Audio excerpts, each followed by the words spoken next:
Et si, à l'occasion de la sortie en salle quasi simultanée de La Cache et du Routard, les ultimes films avec Michel Blanc, qui lui sont du coup dédiés, nous parlions de dédicace dans Blow Up, ce moment fugace et précieux où l'on rend hommage au détour d'un carton, à de récents disparus ou à des figures tutélaires, comme ici Pedro Almodovar, à la fin de Tout sur ma mère, film dédié à Bette Davis, Romy Schneider et Gena Rowlands, à toutes les actrices qui ont joué des actrices, Homer et à sa mère. Ces dédicaces peuvent apparaître à la fin d'un film donc, mais elles peuvent aussi ouvrir un film, comme le premier long métrage de Jacques Demy, Lola, qui débute par un plan large de la côte atlantique, un titre imposant, puis une dédicace discrète mais élégante au cinéaste Max Ophuls, que Demy a tant aimé. Et ces dédicaces peuvent apparaître dans les films de façon très diverse. Sur un fond uni, et le plus souvent noir, comme à la fin d'Antichrist, de Lars von Trier, l'hommage au cinéaste russe Andrei Tarkovsky, ou elles peuvent s'inscrire sur une photo noir et blanc, comme dans Rome Express, cette dédicace à l'écrivain journaliste Hunter Thompson, dont le film s'inspire, ou sur une image animée, à la fin d'Only God Forgives, de Nicolas Winding Refn, cet hommage à Alejandro Jodorowsky.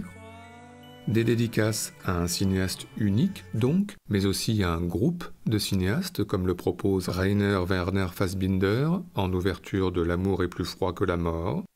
Des dédicaces à une actrice, au nom complet, Marie-France Pizier, dans Les Bien-Aimés de Christophe Honoré, ou à une actrice nommée simplement par son prénom, en l'occurrence Jeanne Moreau, dans Le Jardin qui bascule de Guy Gilles. Tuer est facile. Des dédicaces à des personnalités ayant réellement existé, comme Jean Eustache, en ouverture de Broken Flowers de Jim Jarmusch, ou à des personnages inventés, comme ce Donald Kaufman, double du scénariste Charlie Kaufman, en clôture d'adaptation de Spike Jonze.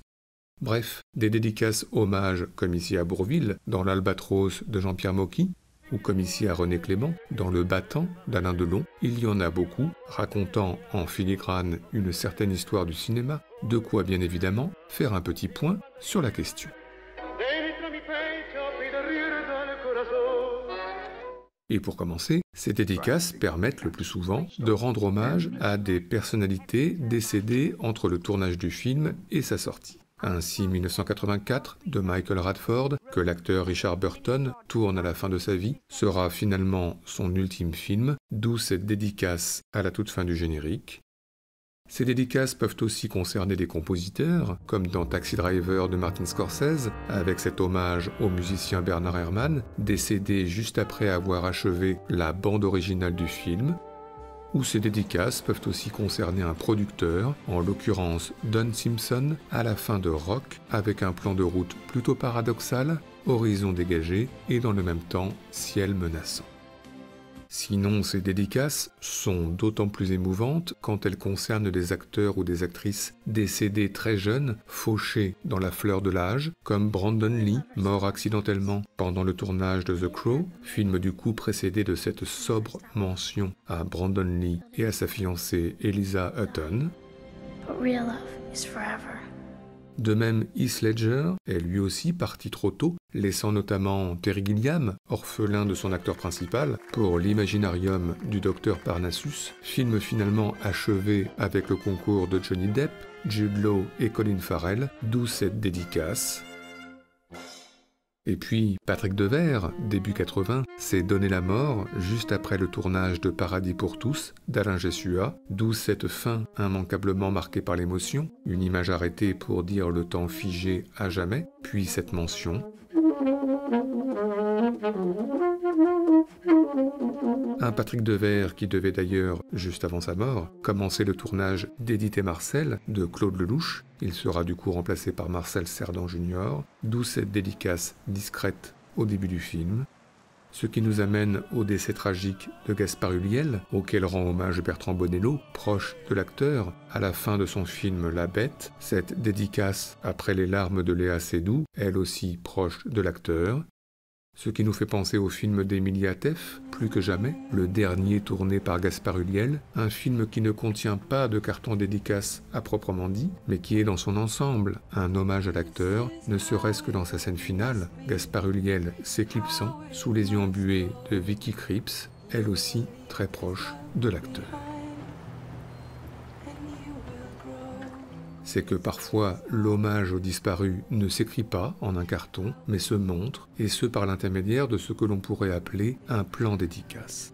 C'est à la fin de Janice et John, dernier film avec Marie Trintignant, sorti quelques mois après sa mort tragique, Samuel Benchetrit, qui rend un double hommage à son actrice et son ex-compagne avec un premier regard caméra, puis un plan de Marie Trintignant dans le ciel, ayant rejoint les anges, au rythme de l'hymne des Pixies, Where is my mind?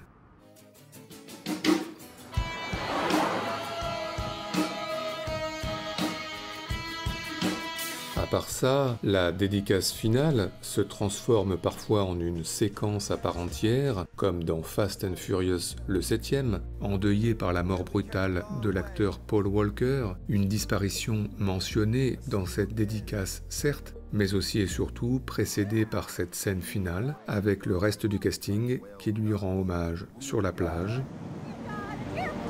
What you nudging me for? Close your mouth for 2 seconds. Just open your eyes, man. Beautiful. That's where he belongs. Home. Un peu comme dans Black Panther Wakanda Forever, qui rend hommage à son acteur Chadwick Boseman, décédé lui aussi soudainement, dans la force de l'âge, avec, là aussi, une dédicace finale, mais aussi une séquence d'ouverture de funérailles conçue comme un hommage à l'acteur et ponctuée par un émouvant logo Marvel dans le silence.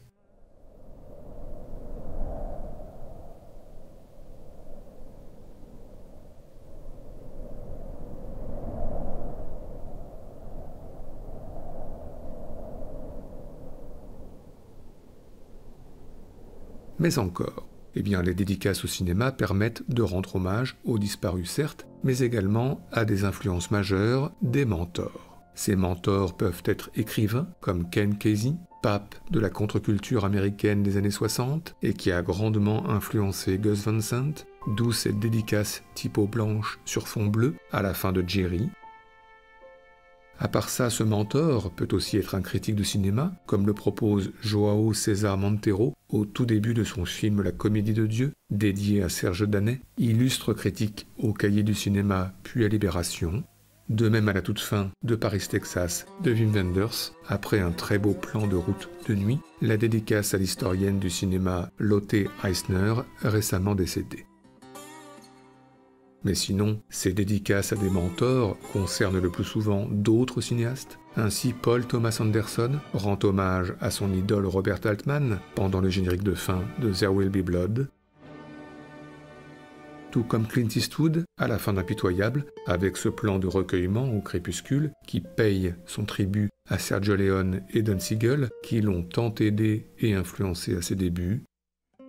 Et citons également Les Trois Anges qui veillent au générique des Ailes du désir de Wim Wenders encore lui, Yasujiro Ozu, François Truffaut et Andrei Tarkovsky. Sinon un cas un peu à part, l'hommage aux cinéastes dont on fait le remake, comme le propose Gus Van Sant encore lui, à la toute fin de Psycho, son remake plan par plan de Psychose, ou comme le propose Brian De Palma à la fin de Scarface, avec cet hommage aux auteurs du film original, réalisateurs et scénaristes, une dédicace qui a fait grincer bien des dents à l'époque, le film de De Palma tout en excès, ayant été considéré par beaucoup comme une sorte d'antithèse du film de Howard Hawks. Enfin, nous tenions à évoquer Jean-Luc Godard, tant le cinéaste a fait de la dédicace un art. Dès ses premiers courts-métrages, et notamment Charlotte et son Jules, Godard a rendu hommage à une figure tutélaire, Jean Cocteau, mais il a aussi dédié certains de ses premiers longs-métrages, comme À bout de souffle, à une société de production de films de série B, ce qu'À bout de souffle est d'une certaine façon. Oui, les dédicaces sont dans le cinéma de Godard partout, très visibles comme au début d'Une femme est une femme, le cinéaste Ernst Lubitsch, ou plus discrètes dans Les Carabiniers, avec un hommage à Jean Vigo, caché ici, Enfin notre préféré, la dédicace qui ouvre Made in USA, joli hommage aux cinéastes Nicholas Ray et Samuel Fuller. Bref, si on ajoute les films conçus entièrement comme des hommages à des cinéastes âgés et malades afin de laisser une trace, comme Nick's Movie, que Wim Wenders, toujours lui, a consacré à son ami cinéaste Nicholas Ray, alors à la fin de sa vie, reconstituant son lit d'hôpital et lui laissant le dernier mot pour la postérité. Cut. Un hommage que Wim Wenders a réitéré quelques années plus tard dans The End of Violence, offrant à un autre ami cinéaste, Samuel Fuller, un dernier plan dans l'obscurité de son bureau, au milieu des livres, regard caméra dans le silence, l'idée d'un sphinx. Enfin, dans le même ordre d'idées, Agnès Varda, dans Jaco de Nantes, a elle aussi réalisé un film hommage à son conjoint Jacques Demy, rongé par la maladie, avec cette bouleversante séquence dédicace en ouverture, le cinéaste sur la plage de Noirmoutier, au rythme du Stabat Mater de Vivaldi. Et tout ceci nous a donné envie de pleurer, ça c'est sûr, mais tout ceci nous a également donné des envies de classement. C'est donc parti pour notre traditionnel top 5 subjectif, celui des plus belles dédicaces de l'histoire du cinéma, en tous les cas pour nous.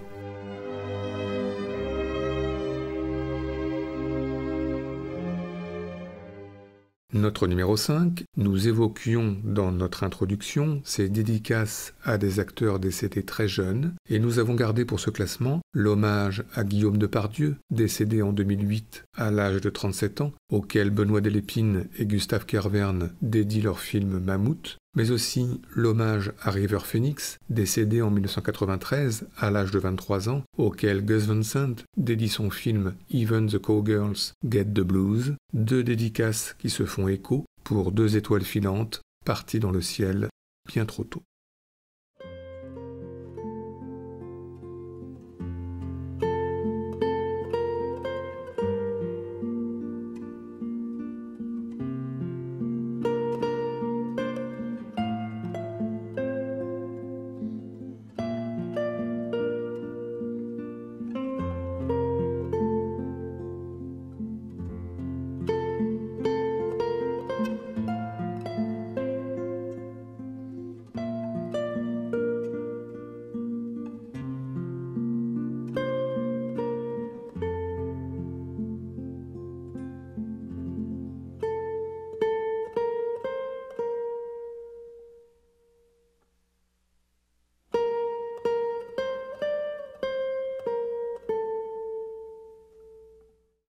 Notre numéro 4 concerne l'acteur Harry Dean Stanton, qui a illuminé notamment des films comme Pat Garrett et Billy the Kid, Coup de cœur ou Paris, Texas. Et à la fin de sa vie, rongé par la maladie, Harry Dean Stanton a tourné dans un ultime film, Lucky, signé John Carroll Lynch, et conçu comme un film hommage à l'acteur, dont la sortie a coïncidé avec sa mort. Pas de dédicace à l'image ici, mais des plans qui ne trompent pas, et notamment la toute fin. Au milieu du désert, une ultime cigarette, un regard caméra et un sourire pour la postérité, puis une disparition au loin, dans le silence, pour laisser la place à une tortue, l'idée, pourquoi pas, d'une réincarnation.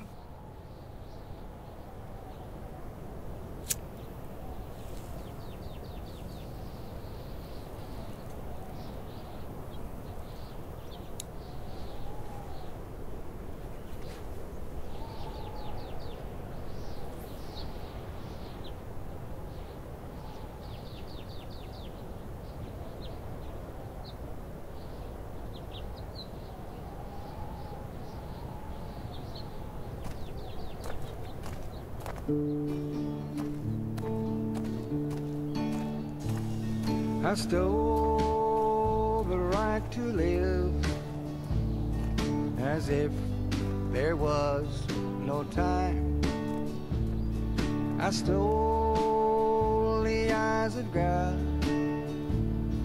as if those eyes were mine. I took and did infuse a light that was to shine.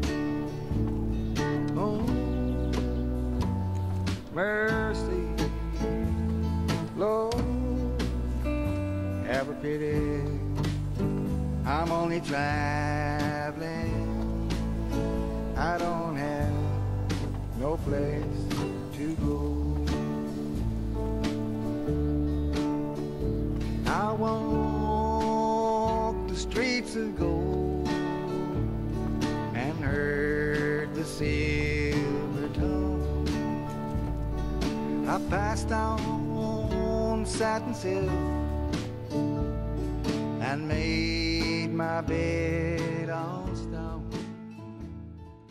Notre numéro 3, évoquons maintenant Ridley Scott et son frère Tony Scott. Et commençons par leur début, le court-métrage Boy and Bicycle, que le tout jeune Ridley tourne en 1965 dans la banlieue de Londres avec devant la caméra son frère Tony.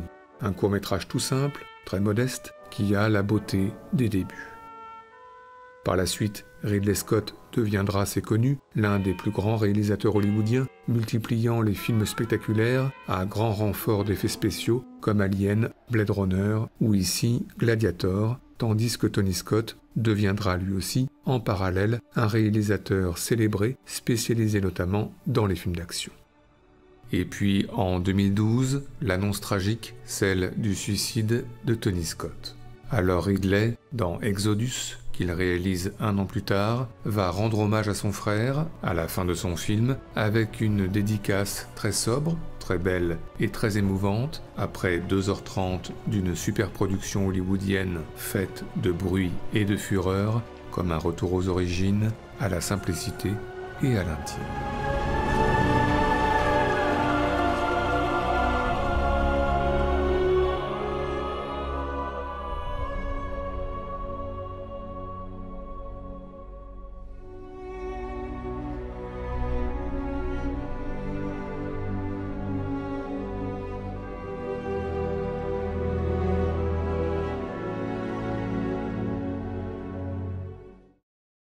Notre numéro 2 concerne François Truffaut, lequel a lui aussi fait de la dédicace un art. On se souvient en ouverture de son premier film, Les 400 coups, de cet hommage à André Bazin, fondateur des Cahiers du cinéma, qui a tant compté pour le cinéaste. Par la suite, François Truffaut a multiplié les autres dédicaces, et le plus souvent écrites de sa main, comme dans La Sirène du Mississippi, après un extrait de la Marseillaise, une dédicace à Jean Renoir, mais aussi en ouverture de La Nuit américaine, cette dédicace aux sœurs Guiche. Enfin, classique des classiques, en ouverture de Baiser volé, que Truffaut réalise en 1968, en pleine crise de la Cinémathèque française, en grève et fermée après le limogeage d'Henri Langlois par André Malraux, cette célèbre dédicace portée par la voix de Charles Trenet. Ce soir, le vent qui frappe à ma porte me parle des amours mortes devant le feu qui s'éteint.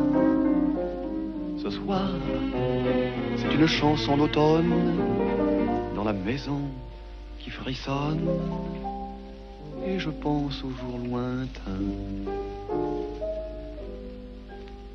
Que reste-t-il de nos amours?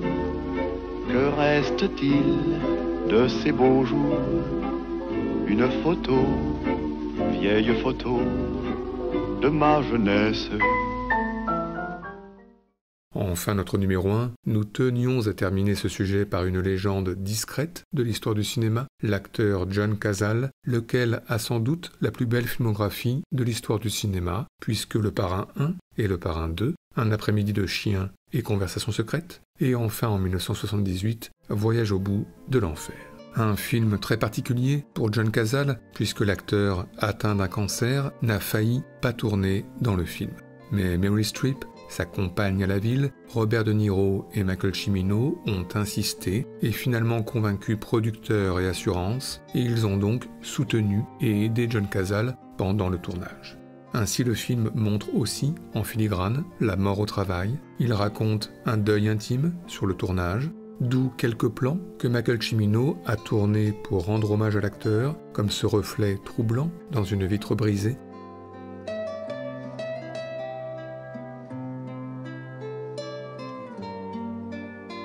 Et puis le Nocturne de Chopin, joué au piano avant le départ au Vietnam, pour une scène chair de poule qui va se terminer par un plan bouleversant de John Cazale.